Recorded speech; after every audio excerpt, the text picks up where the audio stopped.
আহমদুল্লাহ, যিনি শাইখ আহমদুল্লাহ নামে অধিক পরিচিত, একজন বাংলাদেশী ইসলামী ব্যক্তিত্ব, আলোচক ও সক্রিয় সামাজিক কর্মী। তিনি আস-সুন্নাহ ফাউন্ডেশনের চেয়ারম্যানের দায়িত্ব পালন করছেন। তিনি জাপান, ভারত ও আরব আমিরাত সহ বিভিন্ন দেশের আন্তর্জাতিক অনুষ্ঠানে দাওয়াতি কাজে অংশগ্রহণ করেছেন। এছাড়াও তিনি IQA-ইনফো নামে একটি ইসলামী প্রশ্নোত্তর ওয়েবসাইট প্রতিষ্ঠা করেছেন। তিনি বর্তমানে নারায়ণগঞ্জের ভূমিপল্লী জামে মসজিদের খতিব হিসাবে দায়িত্ব পালন করছেন। 2024 সালের জুলাই গণঅভ্যুত্থান পরবর্তী সময়ে আগস্ট মাসে অন্তর্বর্তীকালীন সরকার গঠিত হওয়ার প্রাক্কালে তিনি ধর্ম মন্ত্রণালয়ের উপদেষ্টা হবার জন্য প্রস্তাব পেলেও তিনি তা গ্রহণ করেননি।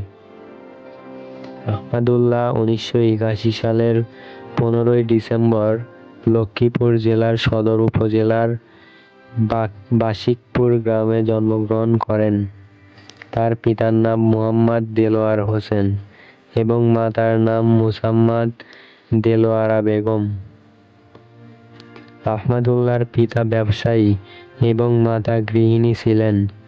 6 ভাই-বোনের মধ্যে তিনি দ্বিতীয় ছিলেন। আহমদুল্লাহর নিজের 3টি পুত্র ও একটি কন্যা সন্তান রয়েছে।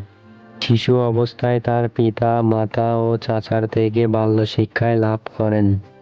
এরপর নিজ গ্রামের বাশিকপুর প্রাথমিক বিদ্যালয়ে 3য় শ্রেণী পর্যন্ত পড়াশোনা করেন। এরপর মাইজদীর নিকটবর্তী হরিনারায়ণপুর দানাপুর কওমি মাদ্রাসায় নুরানী প্রাথমিক 3 জামাত এবং লক্ষ্মীপুরের চন্দ্রগঞ্জ বোয়ালিয়া কওমি মাদ্রাসায় উর্দু ভাষা শিক্ষালাভ করেন। এরপর ফয়জুল উলুম কওমি মাদ্রাসা হাতিয়ায় ভর্তি হন। এখানে মুফতি ফয়জুল্লাহ শাকদীর মুফতি সাইফুল ইসলামের নিকট মিজান-নাওবেমীর শিক্ষা গ্রহণ করেন। এই শিক্ষক তার নাম আহমদুল্লাহ হুসাইন থেকে পরিবর্তন করে আহমদুল্লাহ রেখে দেন। 1988 সালে বন্যায় হাতিয়া অঞ্চল ক্ষতিগ্রস্ত হলে আহমদুল্লাহ নোয়াখালী ত্যাগ করে চট্টগ্রামের দারুল উলুম হাটহাজারী মাদ্রাসায় ভর্তি হন। এই মাদ্রাসায় তিনি মুফতি শহীদুল্লাহর শায়খদের ও খাদেম ছিলেন। এছাড়াও এই মাদ্রাসায় জাকারিয়া, আব্দুল্লাহ ও আনাস মাদানির সহপাঠী ছিলেন।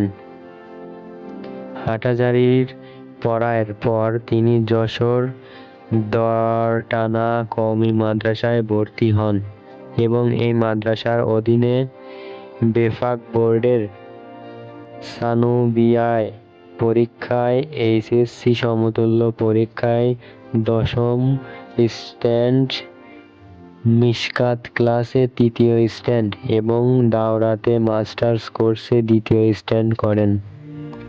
সর্বশেষে খুলনা দারুল উলুম কওমি মাদ্রাসা থেকে ইফতা সম্পন্ন করেন।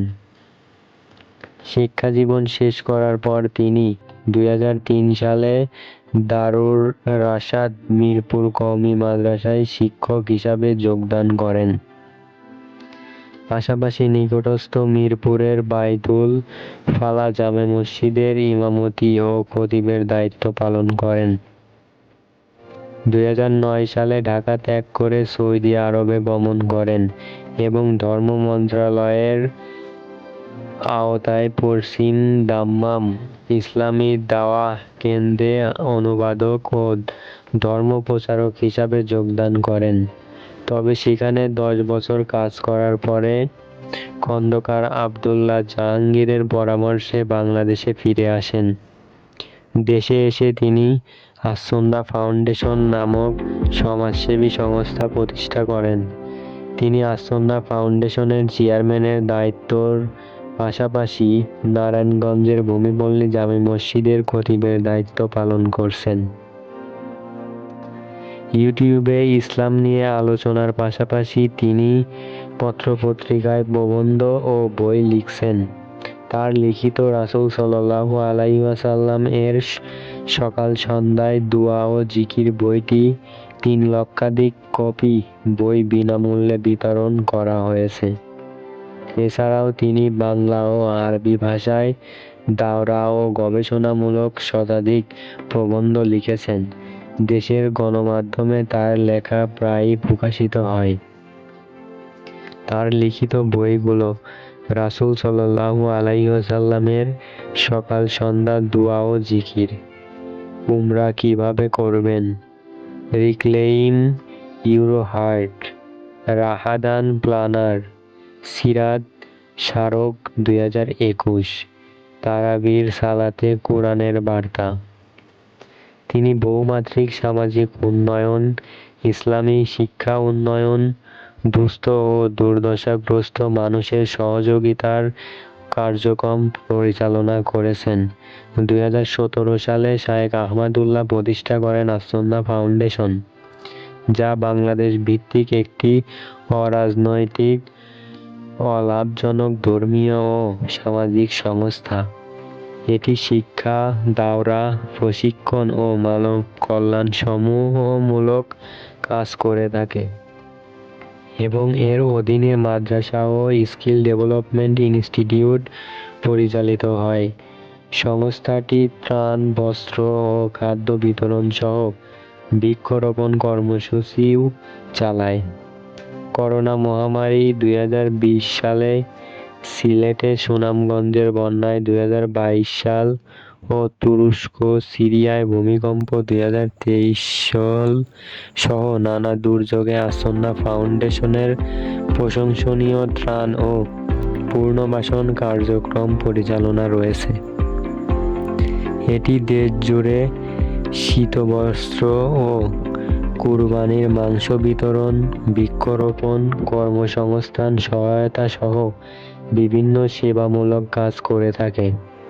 2024 সালের বন্যায় সংস্থাটি 100 কোটি টাকার সহায়তা প্রদানের লক্ষ্যে কাজ করছেন। আস-সুন্নাহ ফাউন্ডেশন নবীন উদ্যোক্তা সম্মাননা 2021 সালে তিনি পেয়ে থাকেন।